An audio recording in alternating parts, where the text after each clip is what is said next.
Oh, you can.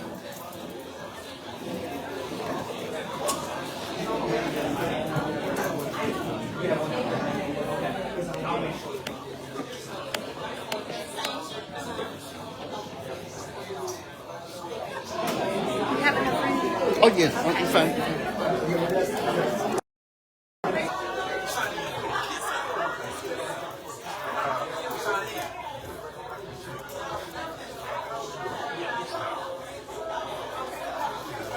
Everybody sign in.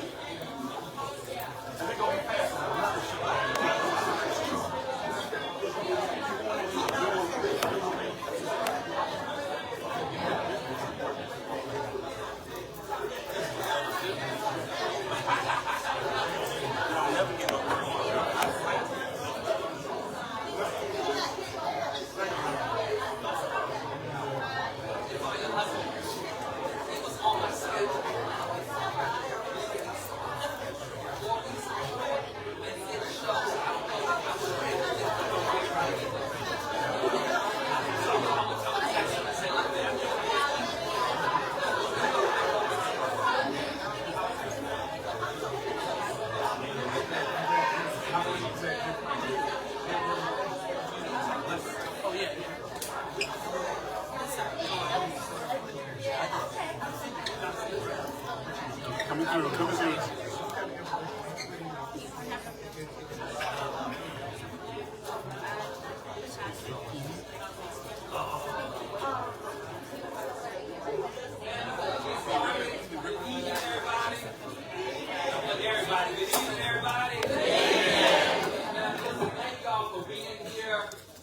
We just did a quick appeal, only really by way of social media, to let people know that North Carolinians against gun violence wanted to come to Rocky Mount, Edgecombe, Nash County to discuss Senate Bill 50 and House Bill 193. And so we consented to let them hang out here with us at the Impact Center. If pizza out there, please grab some. So many people showed up, they ran out to get some more food, so please don't leave all the food behind. And so please go ahead and eat it. But without further ado, Sarah is with us from North Carolinians Against Gun Violence. Sarah, welcome to Rocky Mount Impact Center. We are grateful for your work. A wonderful, diverse group of members in our community, Nash and Edgecombe. Anybody other than Nash or Edgecombe County present? What county? Wilson County, Johnson County, Pitt County, Wilson. So we got, what, 6 counties? Wilson County. So we got 6 counties in the room. And so we're grateful. There's some elected officials here. There's some leaders of some local parties. There's some business owners, some entrepreneurs, grandma and granddad, and everybody in between. So thank you all for being here. Without further ado, Sarah, it's your party. Well, thank you so much, Pastor Keith. Thanks for inviting North Carolinians Against Gun Violence to come and speak to you this evening about a couple of bills that we're working hard at fighting. I'm excited to be here and see all of you. I'm joined by Adam, who went out to get some more food. So he'll come back and do a little speaking after I'm finished speaking, but he'll be back with some more pizza and hot dogs, I believe. So please feel free to go out and grab some.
we need to hold the person accountable.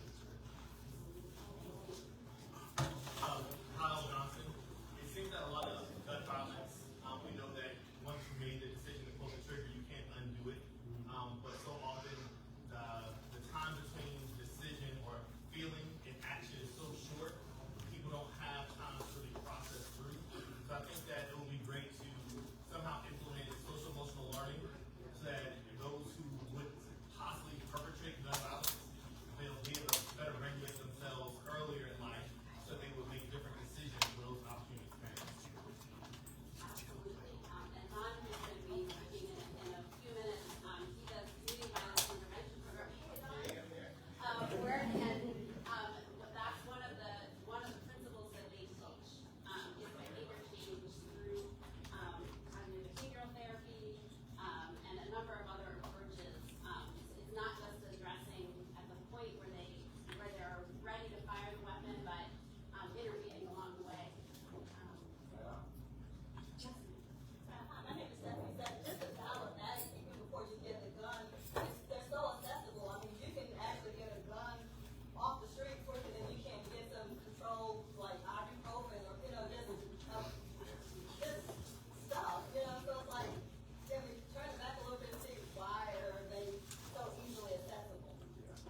talking to them with the person that's going to be responsible and then address those needs.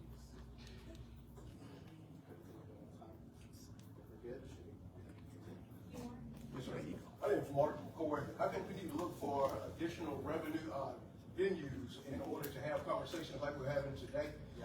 And we need to look for venues to explain consequences. But we need to look for platforms that we can present that information to the kids at their level, so that they will understand and grasp the information. Because we're using conversation in here that the kids that we're talking about probably will not be familiar with. So we need to create platforms that they're going to be able to glean the information from. Roxanne Taylor from Rocky Mount, and thank you, Jasmine. As a counselor, I applaud that. I think if we need to make, enforce, and maintain laws that protect the safety of all of us, and that means universal background checks, red flag laws, and proper training and accountability. I'd say in addition to holding parents accountable, I think we need to hold lawmakers accountable when they pass these silly laws that endanger our lives. They should then be arrested and taken to jail.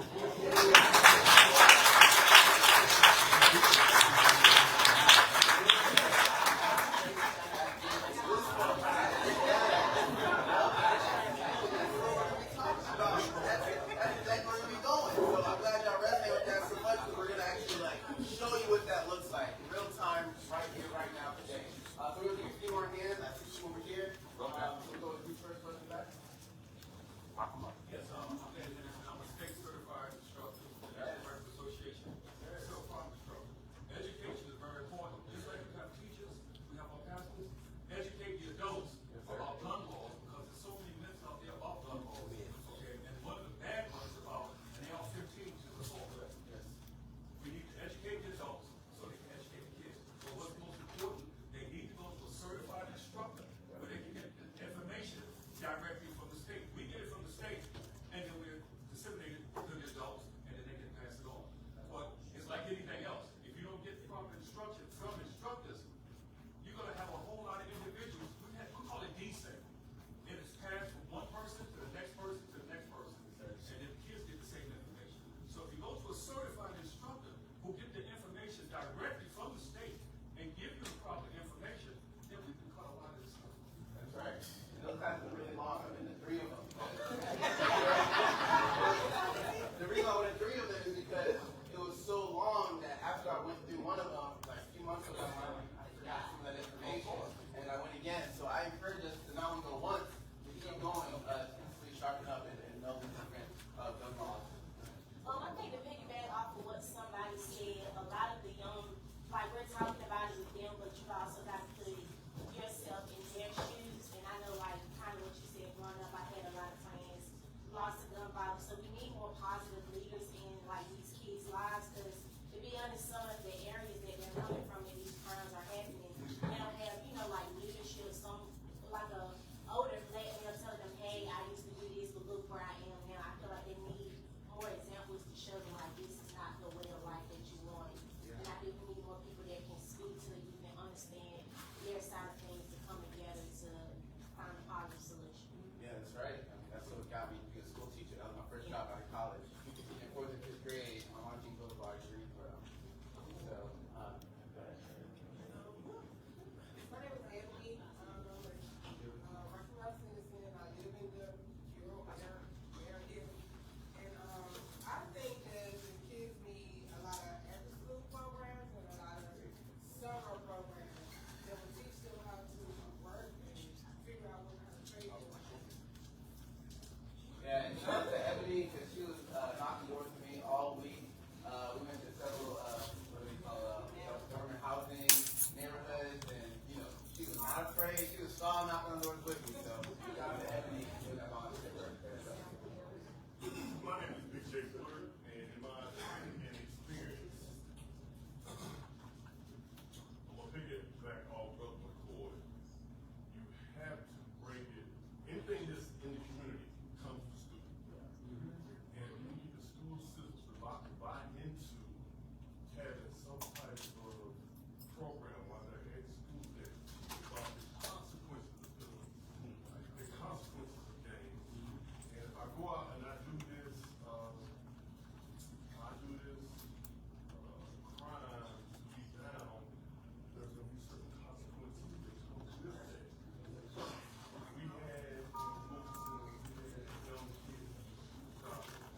work. So I'm not going to get ahead of myself. Or should I get ahead of myself? Well, first, I got to give thanks to the pastor. You know what I'm saying? He allowed us to be in this space. I first met him when I was with North Carolina Black Alliance, and then I met him again when I was with down home North Carolina. So I've been an organizer for over 10 years. I was the field director. Field director. So I see some of my canvassers in the building here. Folks who are knocking on doors in Nash County with me. So, like I said, this work is really, really important to me. I have a sister that lives in Rocky Mount on the edge of Cole. I have 3 nieces from her, so she lives here too. So just want you all to know that, like, I'm not one of those folks who just outside the community and just trying to help. Like, no, I'm truly invested. My supervisor was here to tell you I've been asking to come to Rocky Mount since I started. I've been doing work in Durham. I've been working in Greensboro, Charlotte, Fayetteville. What I can say is what they're doing is working. So I want to see how we can make it work here in Rocky Mount. Y'all feel that? Y'all ready with that? So some of that work that I'm doing is I'm the CVI, the Community Violence Intervention Organizer. And essentially what that is a fancy term of what do we do to not have to call the police, right? Like, what do we do before it gets to the point where we need to walk away, right? And that's the big ticket item, right? That's the big, so for example, in Chicago, they have the CBI model where we actually see violence decrease by 50%. 50%, that's nothing. Wait till you hear about Baltimore. In Baltimore, they have the same thing. The model they use called Cure Violence. So if anyone's taking notes, you can write that down. The Cure Violence model. And this Cure Violence model has brought the violence down in Baltimore by 70%. Not 7, right? I said emphasis on that. 70%, 70. Right? And what's so powerful about that is that that's data that shows that it works. Right? That what we're doing works. So for example, we helped to create North Carolina Against Gun Violence. We helped to create the first Office of Violence Prevention in the state, right? So there was not a state OVP office, nowhere in the South.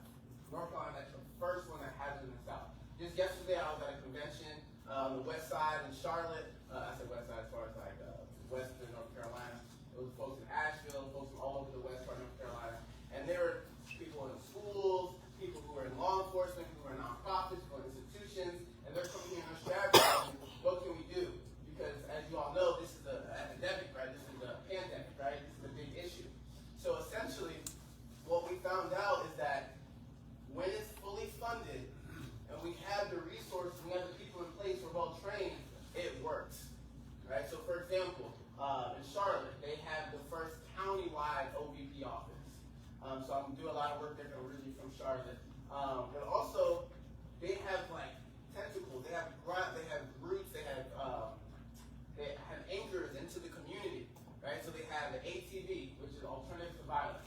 So just to kind of break down CVI, because it's a big topic, a big, broad term. It's really an ecosystem.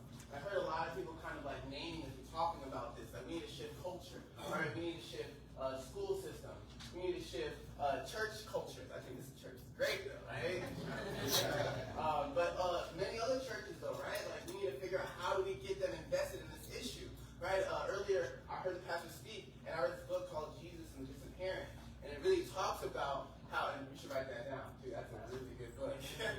Yeah, and it talks about how do we put our theology or our spiritual practice in real time, right? In real life, right? Not just put our heads above other people, but put our heads together with other people and think about how do we organize in our community to prevent violence, to feed the poor, to house the homeless, right? Like real things to organize, right? I always say Jesus was a revolutionary, right? Like he was organizing, right? So that's what we got to figure out. How do we organize like Jesus? What would Jesus do right now?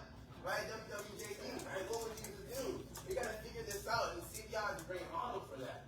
So, like I was saying, in Charlotte, they have ATV, which is a nonprofit. They have Atrium Health. They have Novant Health, which are hospitals. The reason why I'm going in detail is because I'm actually explaining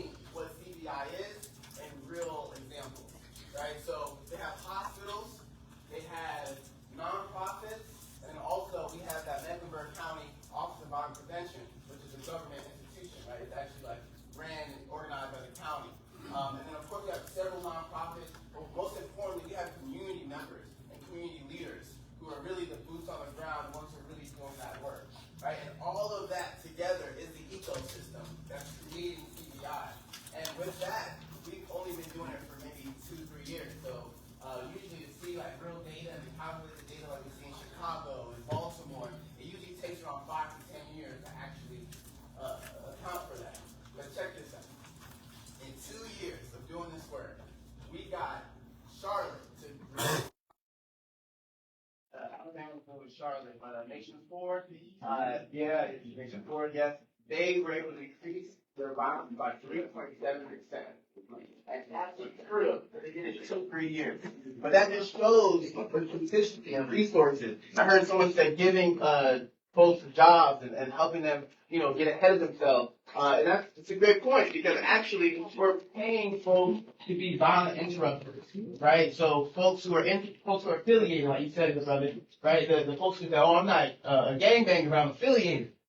That's actually people we need, right? People who are born into those families who know that I don't want to be gang, right? But I'm affiliated because that's how I was born and raised into, right? We need to organize those folks, those who are in the streets, those who have personal relationship with the shooters, right? With the people who are committing crime, right? Because that's what it's going to take. It's going to take someone who actually lives in those communities to disrupt the violence from happening. What we see is that 90% of the time it's happening, it's retaliation.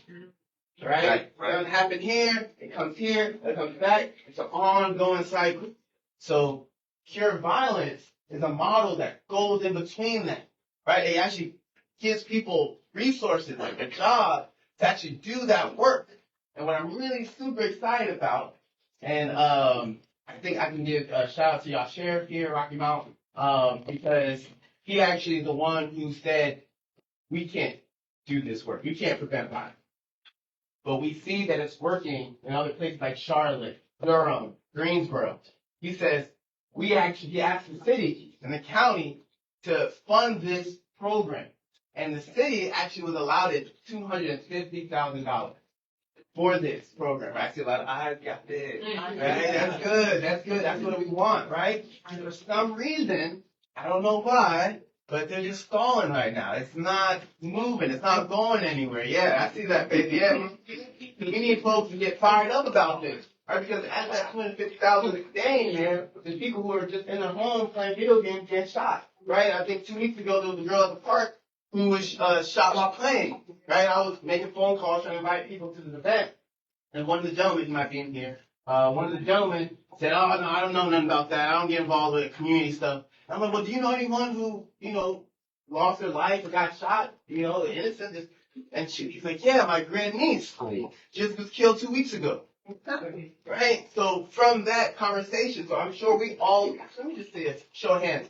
Can you raise your hand if you know someone or you personally was involved or know someone who was involved in gun violence? Yeah. Everybody. Yes. Look at that. Y'all see that? Like, this is a deep, deep issue, and we can solve it. Now, I'm going to wrap up. I know I'm going kind of long. Okay. So the important part, right, is we have to name the truth. So before I was a school teacher, then I became a trainer for the Racial Equity Institute. I did that for 4 or 5 years. Then I became the field director I became regional organizer with North Carolina Black Alliance. Then I became field director down home. Now I'm here. The reason why I say all that is because I've been all over the state and I've built an analysis. And to understand violence, you first have to understand crime, right? To understand crime, first have to understand power.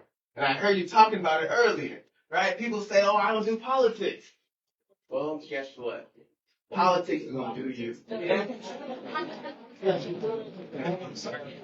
You don't need politics, politics is going to do you. Because if you got to breathe, if you got to eat, if you got to sleep, if you got to get educated, you got to drive, you got to just live.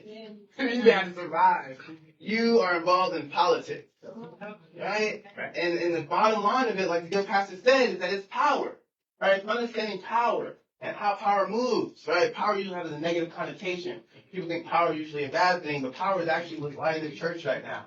Power is actually what's keeping us alive too, right? God's power. Right? So what I'm saying here is that we gotta understand root causes. Of course, we're going to talk about gun violence. We're going to talk about how to do midnight basketball or how to change the culture and how to do these programs and put money in people's pockets and, right, like do these programs and system changes that we see working in other places. That's really important. But I do not want us to forget that the issue that we're dealing with is structural and systemic. Yeah. Right? It's structural and systemic, and it's been going on for hundreds and hundreds of years, and what we're seeing is byproduct symptoms of that problem. All right, so I just wanted to name that. All right, thank you. That was a little long. Thank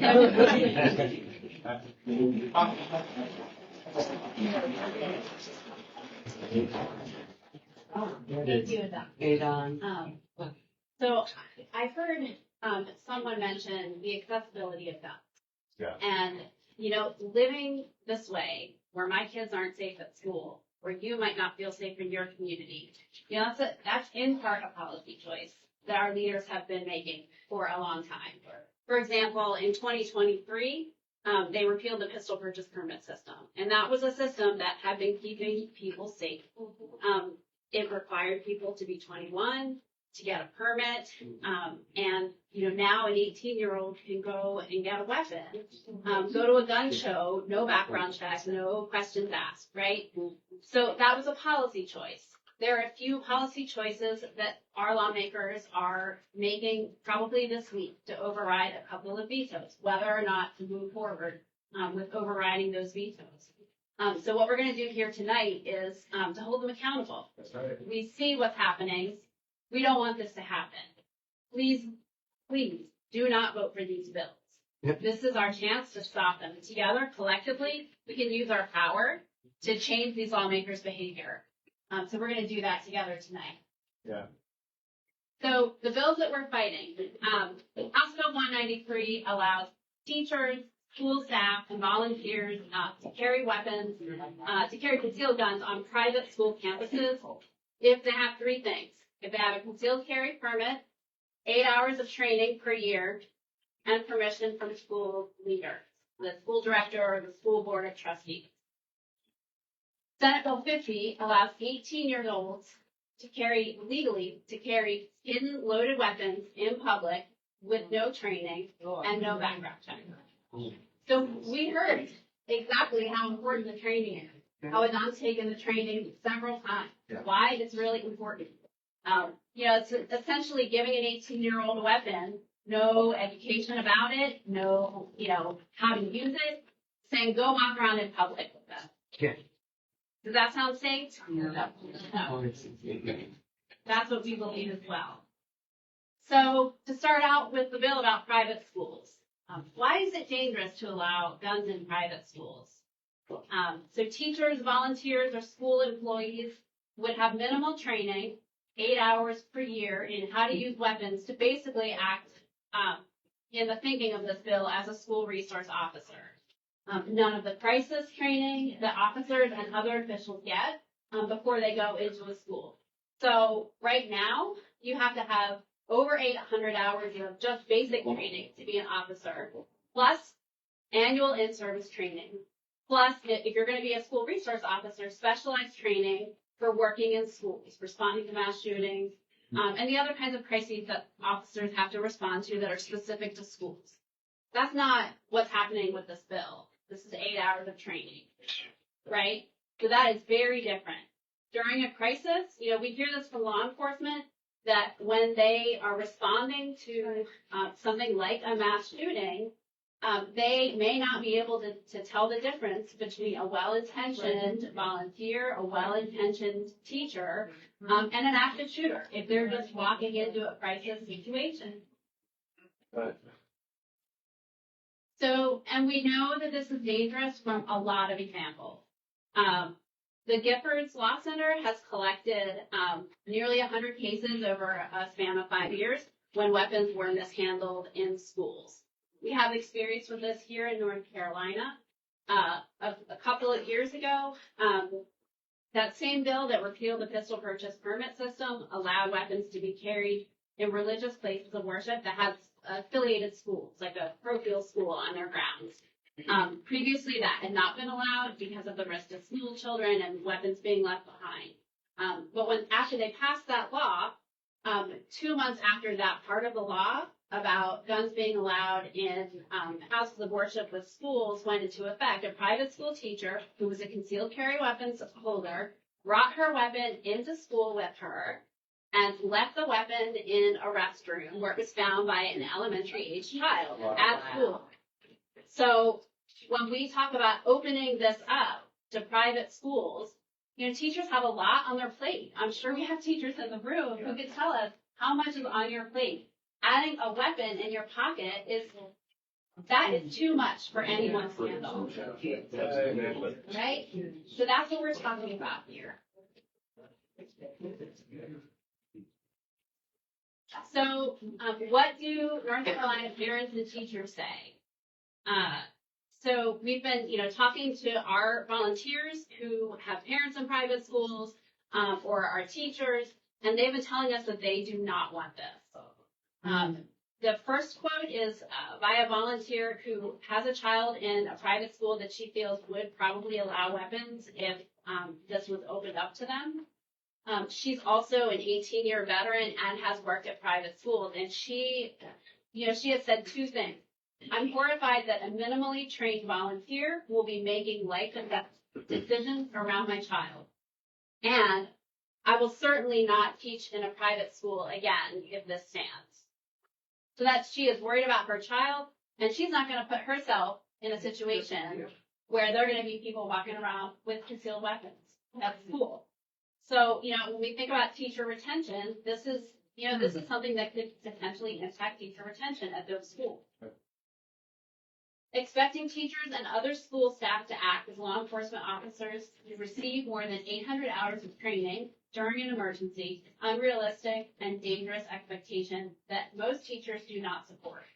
I urge NC lawmakers not to override Governor Josh Stein's veto for the sake of our children. So this is another private school parent who feels really strongly about this. I mentioned the veto.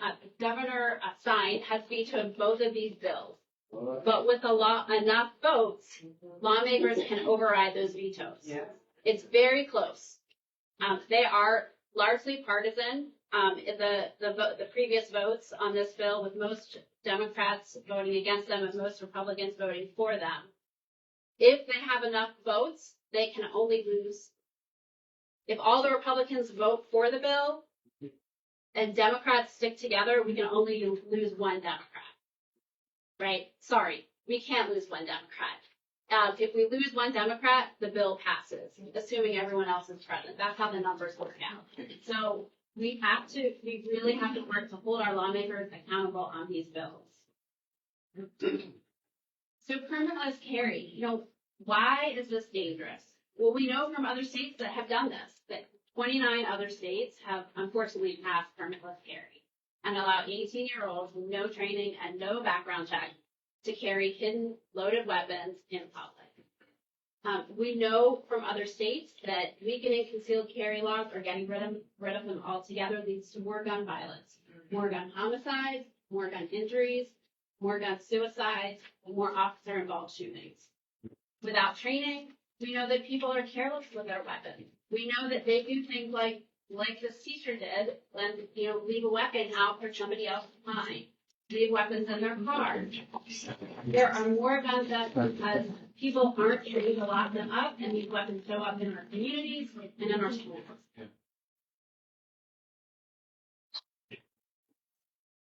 So we are going to take action together to stop these bills from becoming law.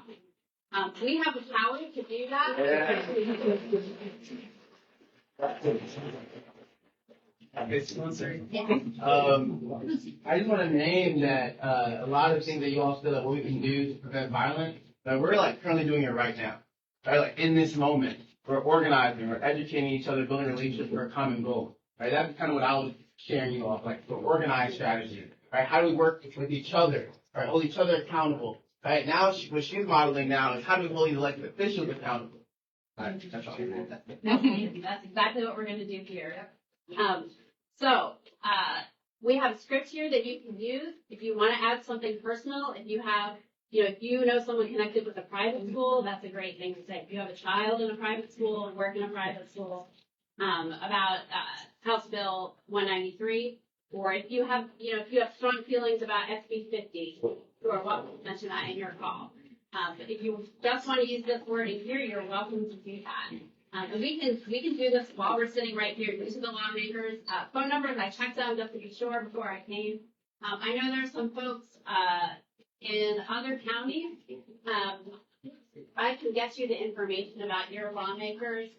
Maybe once folks are making calls, if you put your hand up, I'll come and called Connection with Who Your Lawmaker Is and how they voted on these bills.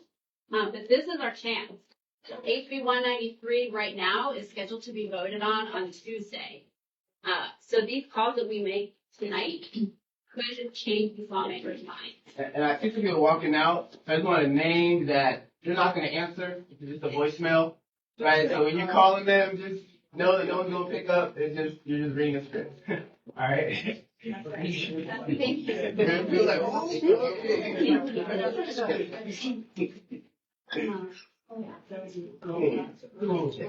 yeah, so we're gonna go ahead and get started. And again, you're just gonna make those quick calls. The script is there, but also please get some more pizza. We got pizza, we got hot dogs, all beef hot dogs.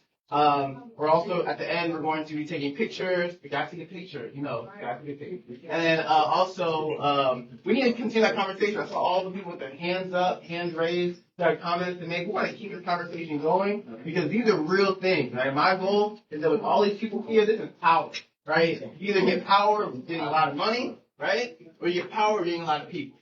Right, so let's get a lot of people so we can get a lot of money, right, from the city. Because there's 250,000 that's waiting for us, right? And we can put that in the pockets of people who need it most to be doing this critical work to be in the communities, to knock on these doors and all of that stuff. And after you make your calls, let's come back together. Yes. Finish up. You see the numbers on the top are in S code, numbers on the bottom are in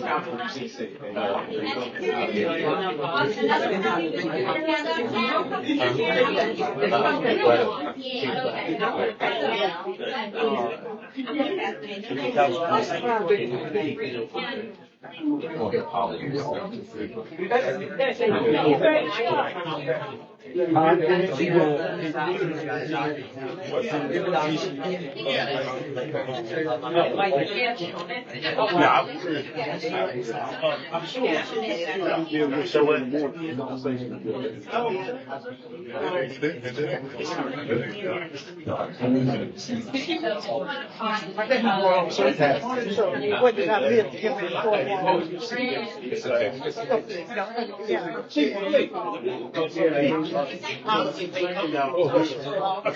about gun violence?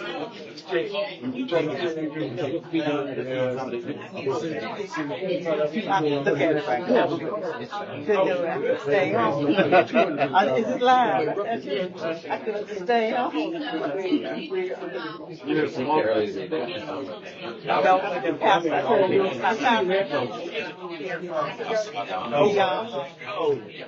When he told us we could go by, then called us and told us to get past. Have you seen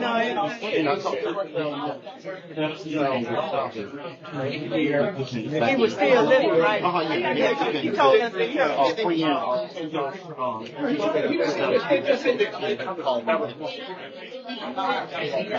she sounded like she was prepared. She said he was. Yeah, she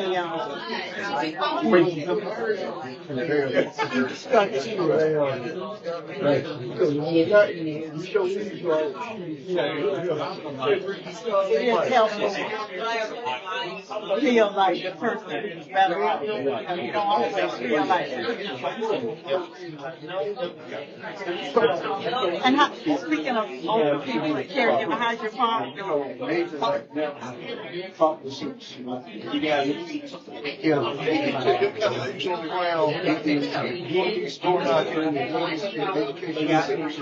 You're so good at well when you don't get anything. I'm breaking you. Take you to church. Right? Stay on the plane. Wow. It's a little bit of mistakes. Right. And everybody commits to smoke. Right. Yeah. Collaboration was it's almost like an adjunct culture here when you talk about collaboration. They just don't want collaboration because everybody wants to say this is what I need. Okay? This is what I need. And it's already proven that can't get it done. It's gotta be ways. It's gotta be ways. That boy just, you got, that's what you got. You do, and everybody got they're crying. You know, from the schools to the from middle school, man, to the faith-based. Everybody's close. And they're martyrs. We cannot afford to not allow anybody to do their part.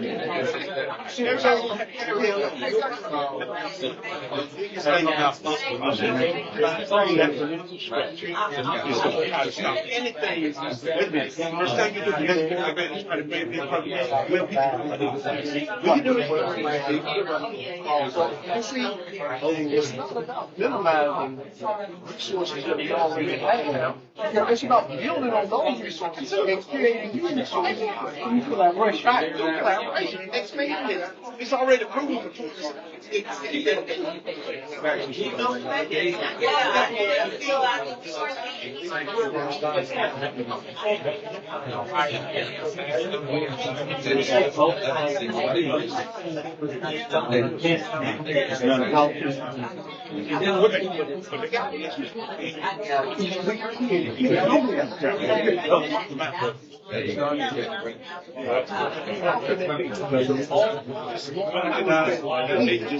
He's the rock. He's the rock. But not involved in this. I'm sorry.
My grass is green.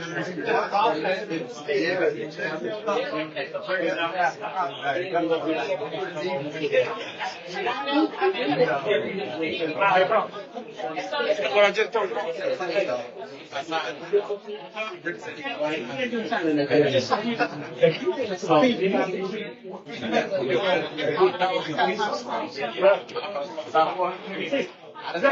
Did you ever look at chicken?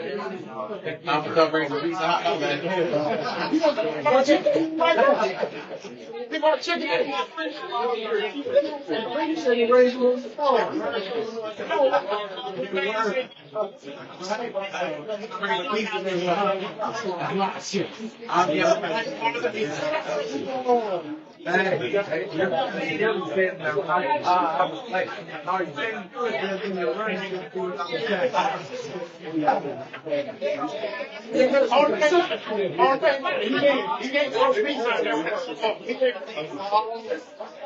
I can grow it.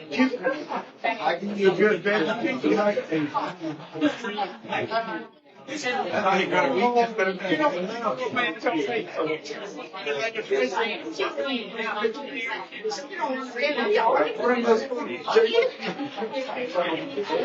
What's going to get flat? That's it.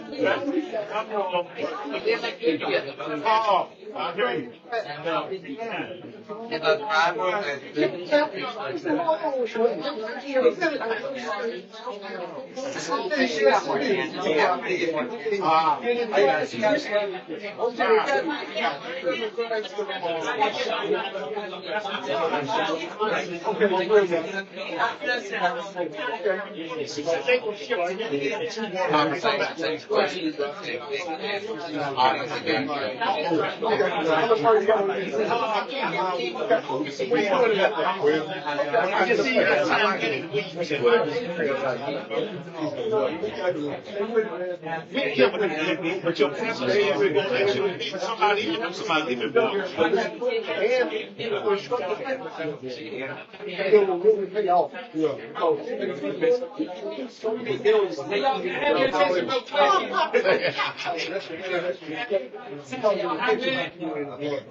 I'll make this quick. I know y'all making calls. I made about, I might be 30 copies here. This is just helpful information.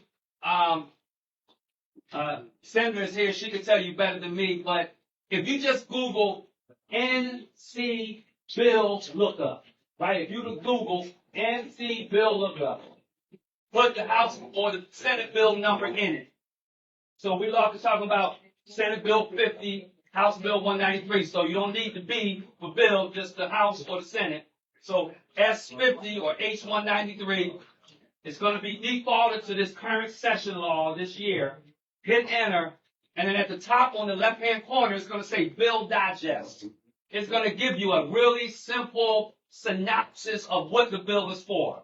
I went ahead and did it real quick, printed out about 30 or 40 copies. You're more than welcome to take them home.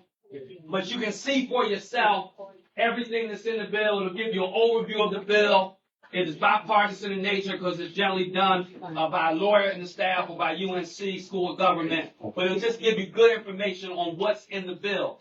As we talked about on the other side, what gets tricky is that inevitably, when you have a bad section of the bill, like repeal permits, let 18-year-olds have a gun without a concealed carry permit. 9 out of 10 human beings that just think and care about people would disagree with that. The challenge is, in the same bill, they'll have language to increase penalties if you shoot at a law enforcement officer. Right. We're not fighting that. And so what happens is they do this, as I was saying, put run on and get people on record. This is what I want you to pay attention to. When you see it up there, when you see that bill, and you see where it passes, and they'll say pass, click on it. It's a hyperlink. Click on it. And it's going to show you everybody and how they voted. But as importantly, they're going to show you the people who are absent. And sometimes people deliberately go for a walk because they don't want to be recorded on the bill. That's right. And so if you use Alden Chester as an example, on one of these bills, he is absent. So you can't use his absent vote to say you voted against the bill. But if you do your homework and you check the other bill, he's on record in voting in favor of it. And so you got to watch the game that is played because people know how to have to go to the bathroom at the time of the important vote. And so you want to look at how people are voting and then those who are absent. I mean, there are times when people are legitimately have to be absent. But pay attention to look at how people are voting. So I printed out some of these that you can take with you. You can see the good sections and the bad sections because I think it's helpful as a community when we become educated and knowledgeable about how those games are played. Senator Bryan, you have anything you want to add to that? No, I She is my mentor and has been, and I'm grateful for her leadership. This is probably one of the best, if not the best, community-based advocate. I'm grateful for her. She has been in the ground for a long time. Millions have been in the ground a long time, and I'm grateful we have school officials here. So thank you for letting me take over your meeting. But I just wanted to share some of the copies of this, okay? Thank you for doing that. Underage, yeah. I also want city council to share. He was talking about some of the work that he was doing as it pertains to gun violence past how many years?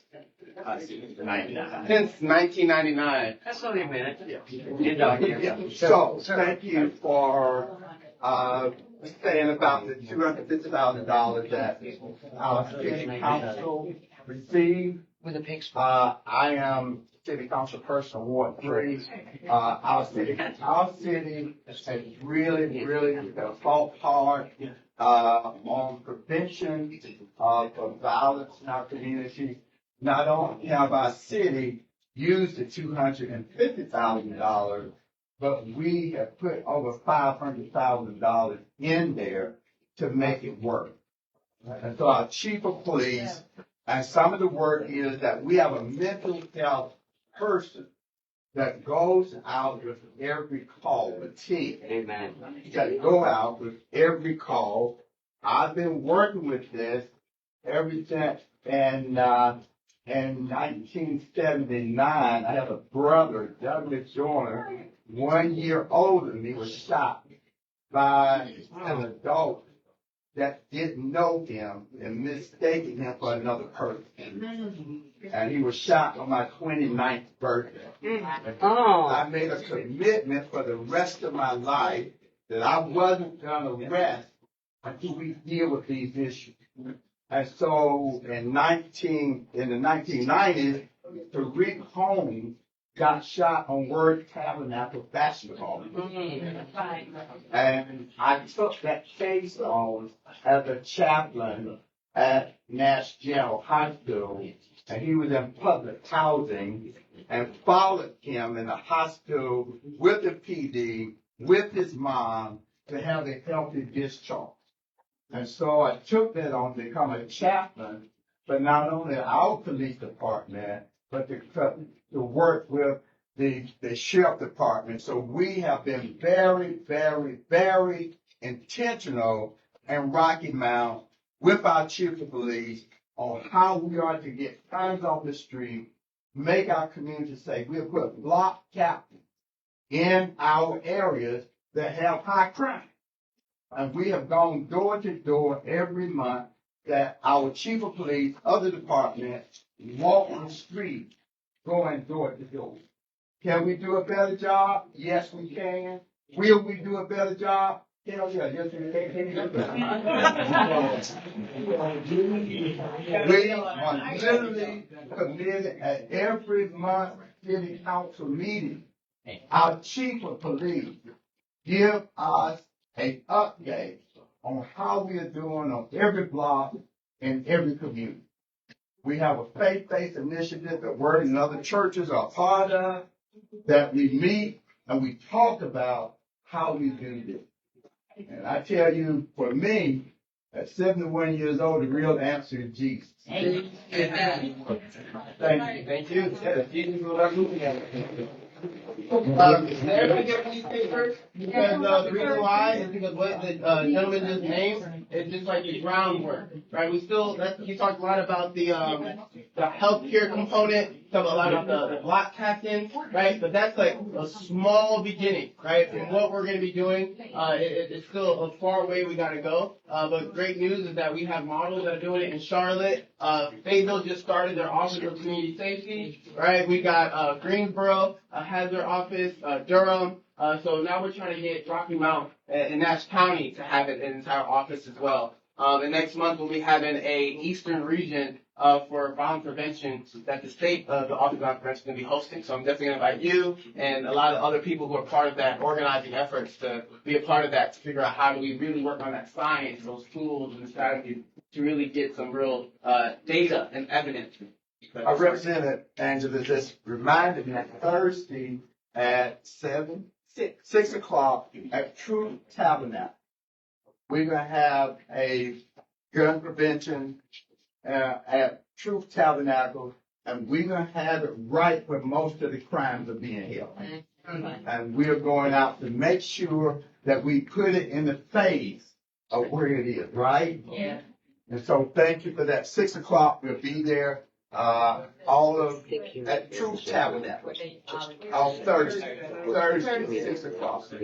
And on Arlington Street, we'll be there, and we'll be updating you how we hit the street and how we go block to block. And I'm proud that we're doing that, and thank you for allowing me to serve as Ward 3 City Council person. And even though I'm not running, I'm still gonna be working.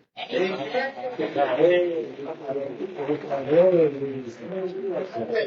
what would you do? That's what I'm talking about. We need to be modeling this type of work. Our faith, of course, is in the church, but it should be outside of those walls. It should be everywhere we go, it can be church, right? I mean, you're gathering, right? My name is Ada Buller. My oldest son was murdered, in 2015. It's been almost 10 years. It's an unsolved murder still here in Rocky Mountain. It's not enough done for that. It's a lot of families that don't know who killed their child. There's a lot of hurt people in Rocky Mountain that's dealing with depression and so many other things because they don't know who took their child away from them. More needs to be done for that. We need justice.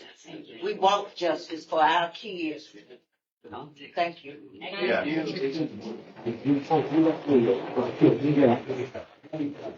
Sarah here, she organizes, Sarah here, she organizes with mothers, and not mothers, but parents who are survivors, who have children who they lost to gun violence. So I'd love for you to connect with Sarah so you can see other ways that you can meet other parents and other people who are also going through it. And your voice is actually what's going to make sure we get things done here in Rocky Mountain. Right? That's actually, I don't know if you shared with them, but there was a Republican, right? You shared with them? Okay, so there was a Republican who was, of course, against this bill, but it was a mother just like you who went to his desk and told his story, and he was one of the only Republicans who voted against it. Wow. Right, and that's what, your voice matters. You standing up and speaking here and coming here tonight, that matters. And we're going to use that, that's so important. That's the type of work that we need. So thank you so much. And I saw your hand over here. Yeah, I had my hand up earlier, and but Reverend Jonah touched on what I wanted to say. First of all, I live in Edgecombe County, but I'm here with the Eastern North Carolina Civic Group, representing 23 counties. Yes, sir. I'm a regional director in 4, Green, Pitt, Bolton, Edgecombe. My issue is when something happens, we need to call emergency meetings in those neighborhoods so they can dispel the rumors and also to educate the folks.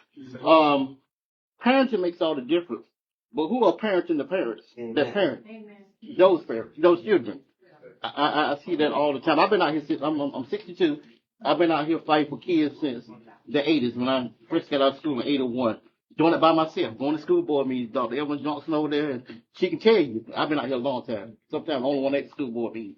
And these glorified funerals, we got to stop it. If you're going to have glorified funerals for these guys, that gives them encouragement to do it themselves.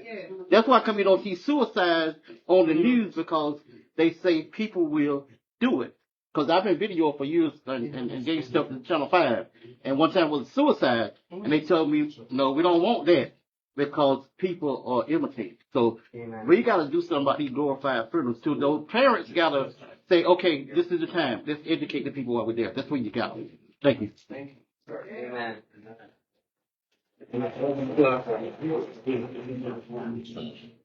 Hey, LaShawn Jenkins, I live in Edgecombe County, Thank you for being here. No problem, thank you. So I just wanted to just put his perspective out, because I think probably 40% of the comments that we've made have been about, like, yeah, this is what kids gotta do, kids gotta do. But kids are products of their environment. Amen. Social conditioning is real. I was principal out of school. I won't call the school's name, but the police department came to my school one time and was like, hey, we got a video we need to see. Kid got in some trouble.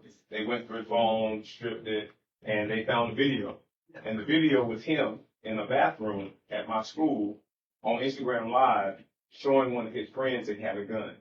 So at my school, this kid had a gun all day long, and nobody knew it because we were very unaggressive about metal detectors because of what it might look like in terms of like imagery.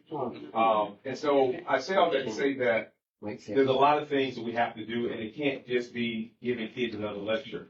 Telling a kid if you use a gun, you can ruin your future. That's not enough. Scare tactics don't work for kids, especially when they live lives, their home lives that have already have already been a scare tactic. And so we got to do more than just tell a bad story or a spooky story to kids. And we also, so that's a systemic thing. We got to redesign systemically how we're parenting parents. So wraparound services at the schools have got to be greater. So it's not just how we're educating kids, it's how we're educating parents. Some kids are born into that gang affiliation. They're born into those lifestyles. And so I had a parent tell me, Mr. Jenkins, I know that my kid having a gun is not a good thing, but I give him permission to have a gun for his safety. And so our communities are not even safe in the space where kids feel like they can walk to school and walk back. So I just kind of want to challenge our thinking and to not allow this to just be a dumping ground about what kids need to do, because kids don't parent themselves. They don't raise themselves. And sometimes it's the delayed development in the parent, trauma and all that stuff that prevents them from being able to really be good, models and guardians for the kids. So just want to put that out. Yeah, thank you so much.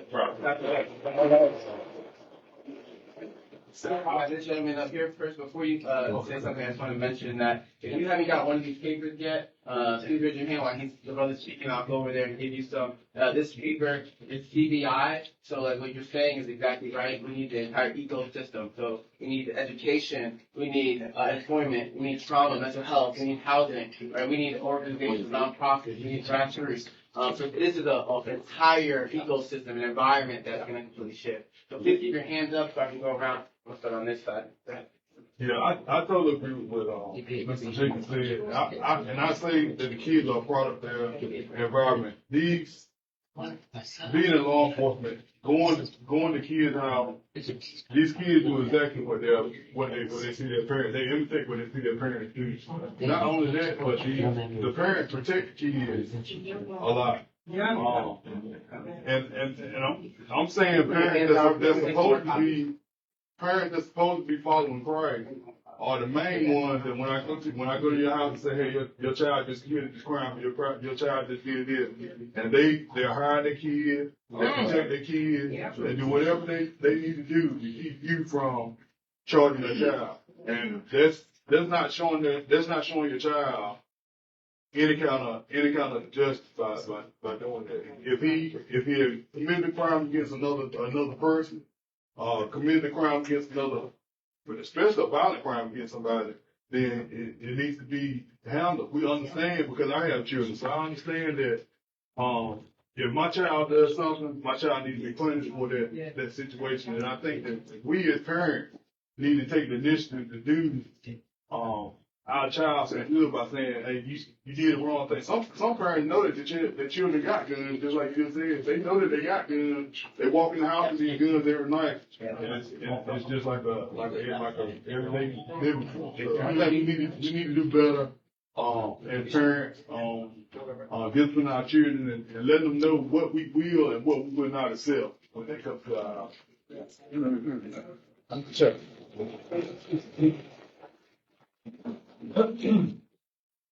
See, who's next? Yeah.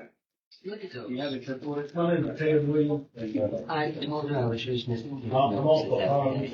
Okay, I'm not stealing his kids. I'm just using it. And this gentleman didn't get this one.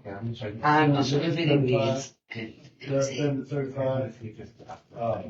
teach concealed carry class also. And I just want to say this thing, everybody's pretty I'm much going saying, to decent. but sometimes we get on how to go about in the city about law enforcement can't do it by themselves. I appreciate your concern. Yeah. Unsolved crime. But community will not sometimes cooperate with law enforcement and snitch. Yes. And tell, okay? Yeah, but also we need to keep how good of everybody. I'm proactive. I give free gun safety classes to female groups, sororities, Shaw University, anybody in this town. My class is free just for gun safety. All right? Doesn't cost you anything. I'm not in it for the money.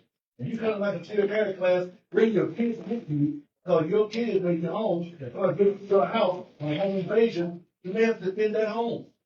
But they wasn't, and those people go against that. I'm telling you, education is needed, and also to keep everything honest and straight. Gun shows, an 18-year-old cannot buy a handgun, and a gun show there was no background check. This has been repeated over and over again, and this is not accurate. Okay, it's not accurate. Again, motion. I am. Please let go, 18-year-old can, some folks don't know this. Go out and buy a long gun, an AR-15 rifle right now, with no parental intervention whatsoever. They can buy an AR-15 rifle right now. And most of y'all black parents don't know that. Oh, y'all won't come to class and learn this stuff. All right? You can't get y'all have a gun in your car, by buying it at Dillon's, and walk by the store, and they jacked up and have it in the seat. It's not on the dashboard, and they didn't want to put it on the dashboard. But nobody told them. I get kids every week, court date, I go to court with them, but not on the law. No. And sometimes not the law, you don't know it, but you know that ain't so. Okay, on the other law. There's a lot of ignorance. And if we can solve that by coming to class, folks, and just solve some of the ignorance, and some of it is perpetuated from street to street, people to people. So I'm just saying, there's a lot of things that folks need to know. There are laws that will get you in trouble. There are furtive motion laws. You shot for making a furtive motion. Well, the police stop you.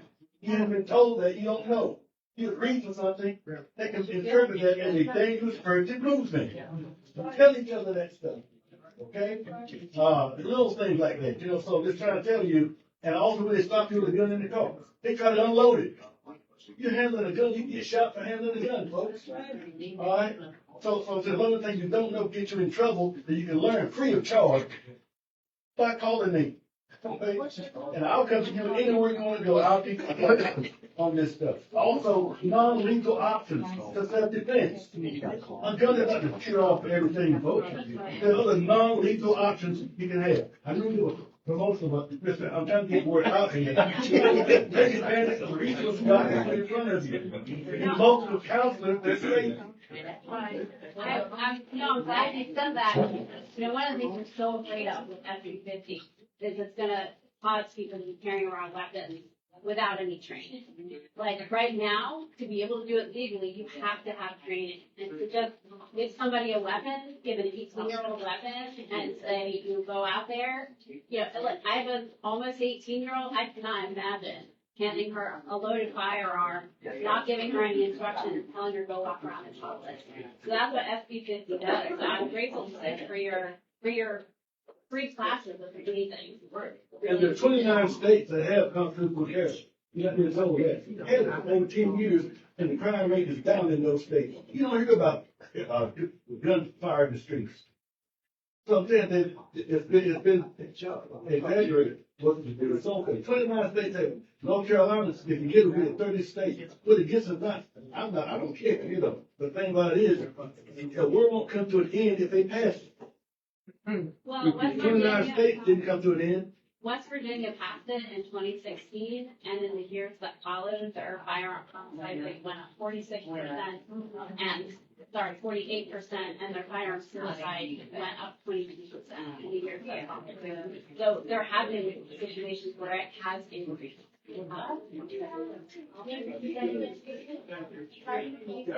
Yep, West Virginia, they repealed, they passed permit carry in 2016, and in the years that followed, their firearm homicide went up 38%, and firearm suicide rate went up 22%.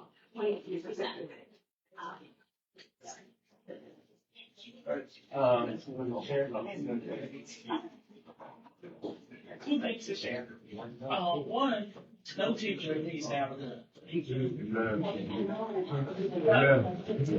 For 8 years, none of my colleagues need a gun. Right. None of my colleagues need a gun. And two, our children, this is, I've seen every year, our children have their mental capacity. It has changed. It's really unnecessary. And every year is more challenging for a lot of our children. And a lot of times, just them getting to school is a major challenge. A lot of times, when they get off the bus, even just getting to breakfast and eating is a challenge. Their breakfast is not enough. They need additional. And that's why a lot of us, we make sure we have extra. Then when they get in the classroom, they are fighting to sit still. Because there's something going on in their head that they cannot control themselves to sit still. Because when they're at home, they all over the place.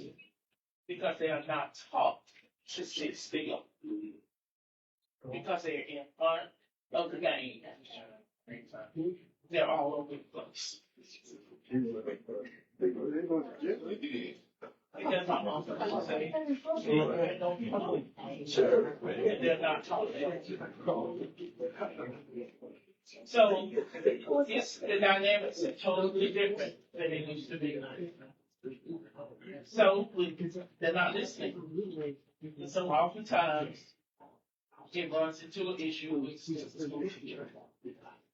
So things are just totally different than they used to be. You know, this is different.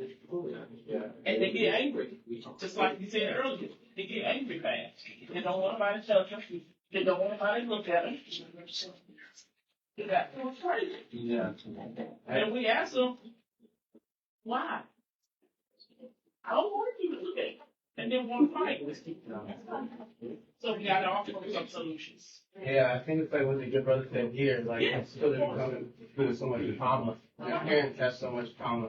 But telling them to sit and stay for so long is not enough, right? That's not gonna work. And basically you trigger them, right? It's not gonna work, right? So you have like wraparound services and mental health things, strategies and stuff like that. I didn't cut you off. I saw your hand up first. Yeah. Hey y'all.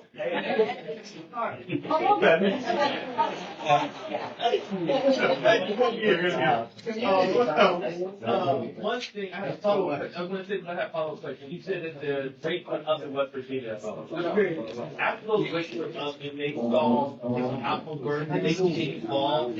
Or they just letting that go? Can you raise your hand again if you didn't get one of these copies? I had to get one more. Thank you. And this was the thing I wanted to say. So my little cousin was the young lady who was killed 2 weeks ago in the park, and it's like she was hanging out with her friends and completely disconnected from what was going on with the shooting, and she was hit. Right? And I think that one of the struggles that we have is Ms. Carey Ms. Carey talks about the disconnect between generations, is that oftentimes like people are like, tell the kids to put the guns down. Like back in my day we used to fight and we would move on, but oftentimes it's because y'all didn't have a gun. So I'm sure that in the 50s and 60s, everybody had as many guns as they could now. Well, it used to be we used to have a fist fight and move on, which then we shot each other in the street.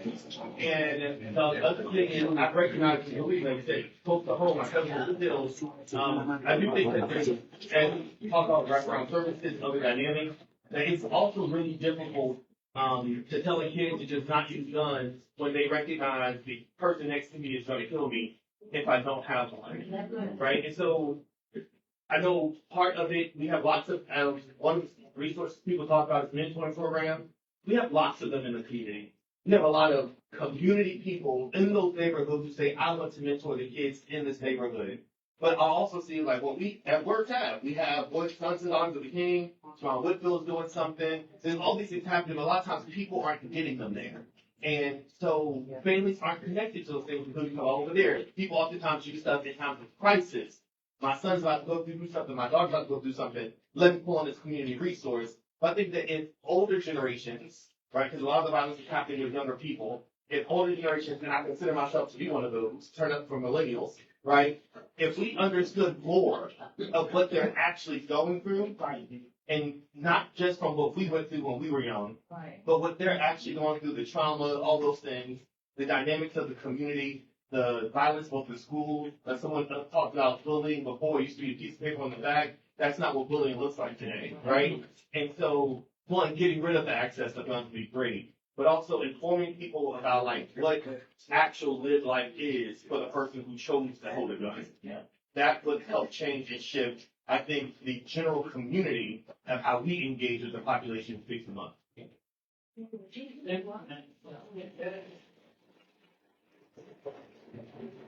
Joyce Darrington again.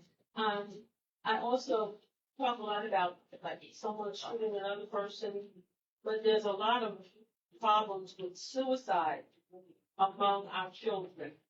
And people think that COVID had nothing to do with this, but 2 years of being isolated and just look to this thing, the social media that they are connected to, because all you have to do is sometimes you can put in one topic and something else pops up. And if you click on that one thing, every time you open your phone, it's gearing you to that same thing. And children don't know how to express themselves. So they're taking on all of this stuff. Because I have a friend of mine, her great niece, 17 years old, committed suicide because of internet bullying. Yeah. So it's very important. And she was a very smart girl. But sometimes the people who seem to be really introverted, maybe they're not. But they may be being bullied. Yeah. And no one is aware. So we need to look out for those. We need to have some kind of a little chart that says if you see these behaviors, 1 out of 3 or 2 out of 4, it's a sign of something. And it never hurts to say I have a problem. But if they don't have someone at home or another mentor to talk to, they're going to hold it in, and they're not mentally can handle all of the stress. Right. That sometimes the parents bring. So just to let y'all know, you got more copies, y'all the best. All right, so just let y'all know kind of like the rest of the agenda, like we plan on moving to eventually. If you want to take a group picture, I see a lot of folks, not a lot, but a good amount of folks left. Right, we should have got in there earlier, right? I know, but these conversations so rich, so good.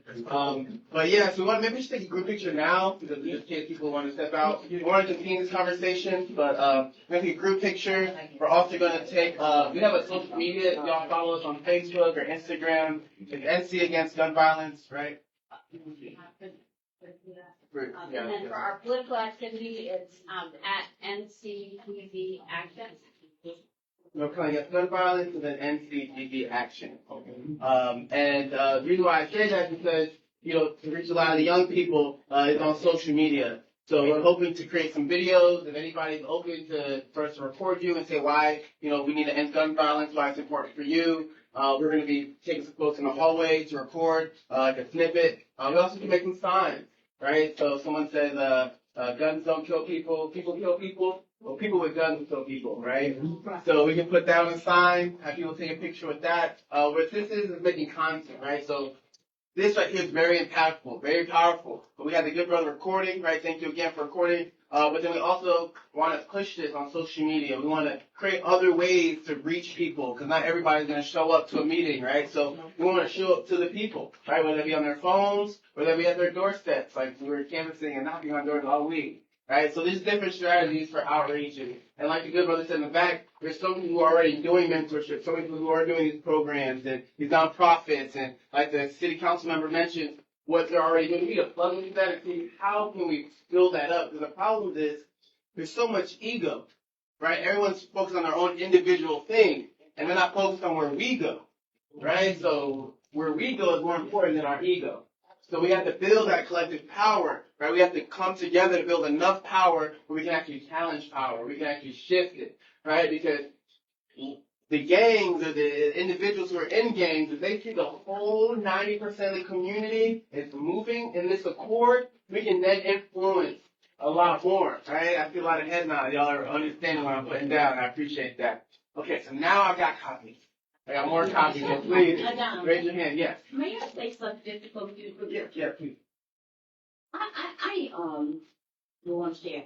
I have a son that is currently a captain at a fire department in Charlotte, North Carolina.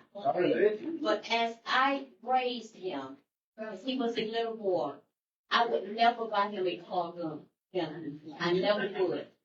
Because I taught him as he grew that there are consequences to all the actions that we take. And that if we can't deal with the consequences, then we need to think about that action before we do it. So I never bought him a toy gun. Now, when he was, I believe, in the 3rd grade, one of his teachers gave him. And of course, I took it back for Christmas. But I kindly took it back to her, had a meeting with the principal, and we got that issue resolved. But I think as parents, we need to make sure, because some of this stuff that we do, guns are not stuff to play with. The only kind of gun I ever gave any of my children was water gun, But the other little guns, no, because I wanted them to understand the importance and how dangerous they can be if they are misused. So I think it goes back to parents being educated on how to educate them. Yeah, the principal getting intellectual, right? You're always thinking about these comments and things people are saying. I love it though, because that's what we need, right? We need to hear the comments, we need to build, we need to organize. All right, so can we take this picture? Is that all right? All right, cool. Now, where do y'all think we should take it? That's the question. Right here on this wall? Is there a short? Right here on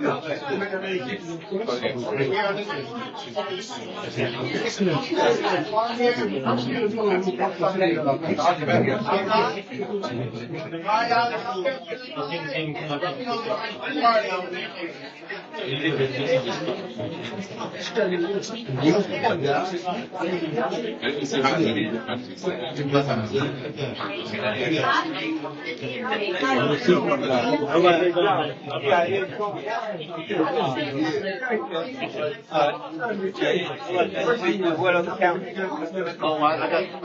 Hey, my take real quick. All right, so we got ads to take a picture outside, and I know how we are. If we take a picture outside, you're gonna go to your car, action picture. Okay, so what we're gonna do is we're gonna make sure that you stay really cool. Pull your phone out, get your camera. Appreciate it. To get your phones out, get your camera, and put that on this little QR code right here, or if you're closer on that screen or that screen, you can put it on there. And what that does is it's going to pull you up to a page, and that's going to help you to make sure we got your information. I know you signed in, but sometimes you can't read everybody's handwriting, right? So it's best if you can type it in for us on your phone and do that. We want to make sure we stay connected with each and every single one of y'all so we can sustain this power. Because what this is right here, this is mobilizing. I don't want us to confuse the mobilizing and organizing. Mobilizing is showing up with like-minded people, right? Organizing is getting folks who aren't in this room. Right, folks who aren't interested. Right, I mean, they might know someone who got killed by guns. They might themselves have been robbed or have gun violence, but for whatever reason, they're not here. So what we want to do is we want to train each and every single one of us how to organize in our own way. Right, there's not one right way to organize. We all have our own skill set. We all have our own way of reaching people and our ways of doing it. So we want to make sure that we're doing that to build more and more power. So again, I appreciate y'all. Please take this screen and write down your information. And after the picture, if you're willing, please stick around so we can get a picture of y'all. We can get some footage, a video, if you all think like this is important, because we really want to fill up our Instagram so we can get a lot more algorithms of us talking about this and rocking about. So again, thank you so much, and I'll see you outside for the picture. You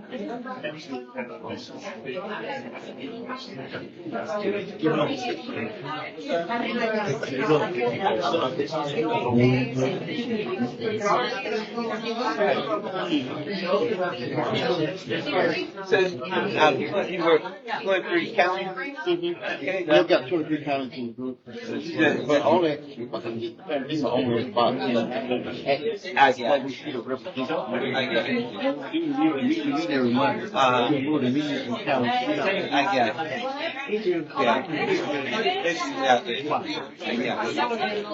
Yeah.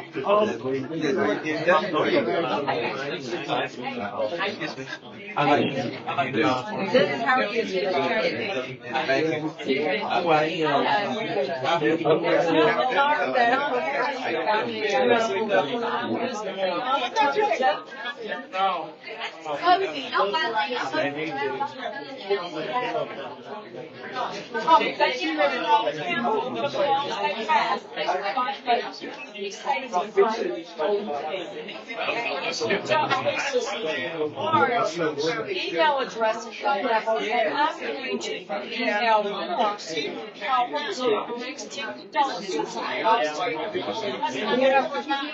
and that kind of thing about this. Said, I'm sure they and other families will bring so we need to pass gun safety laws and no other so well, some places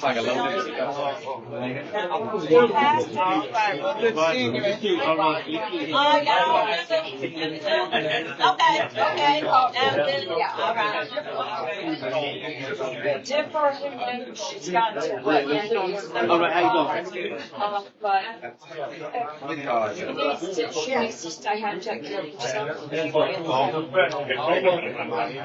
we need a long way to school to change this. How you doing? Right now, how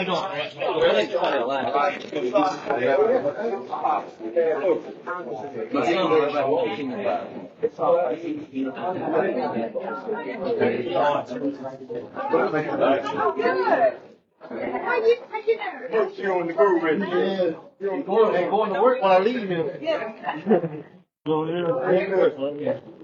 You've been all over the place. All over the place. I forget you down in the city. You over there with your grooving there. Oh, yeah. They have you all over. Hey, man. Hey, how you doing? You know that? Facebook for me, but I couldn't get that name. Yeah, Joe. How you doing? It's been a long time since I seen you. Yeah. I know why. Yeah. Thank you so much. Thank you. So, were you about to go back in? I don't know. I don't believe. I think you can. I'm getting ready to go back in. Go outside. Yeah, today. You go. Yeah, that's right. You know, this is study on behavior.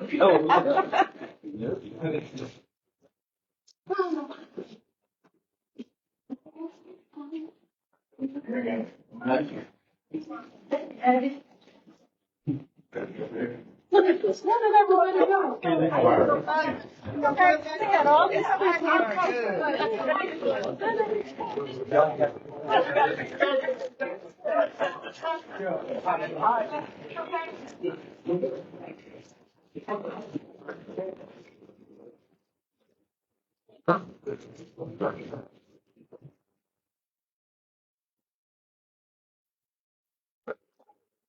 Okay.